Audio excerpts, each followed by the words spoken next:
दापोली शहरातील रूपनगर कॉम्प्लेक्समधील अविनाश शिर्के वय वर्ष सुमारे 40, अश्विनी शिर्के पत्नी वय वर्ष सुमारे 35 यांच्या घरातील स्वयंपाकाचा गॅस सिलेंडरचा स्फोट झाला आणि पती पत्नी दोघेही यामध्ये गंभीर जखमी झालेत।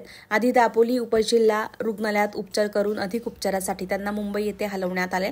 सिलेंडरचा स्फोट इतका भीषण होता की फ्लॅटच्या भिंती सुद्धा कोसळल्यात। घरातील सामानाची मोठ्या प्रमाणात नासधूस झालेली आहे। सिलेंडरनं पेट घेतल्यानंतर घरातील सामानाला आग लागली, मात्र आजूबाजूच्या शेजारी मंडळीनं आग विझवल्यानं बाकी पुढचा अनर्थ टळला। अन्यथा या बिल्डिंगमध्ये राहणारे 100 कुटुंबांना धोका निर्माण झाला असता। घरातील गॅस सिलेंडरचा स्फोट होऊन नवरा बायको भाजल्यानं प्रकृती गंभीर झाल्याने त्यांना अधिक उपचारासाठी मुंबईला हलवण्यात आले। दापोली उपजिल्हा रुग्णालयात उपचार सुरू असताना अविनाश शिर्के यांची प्रकृती खालावली, त्यामुळे त्यांना मुंबई येथे हलवण्यात आले।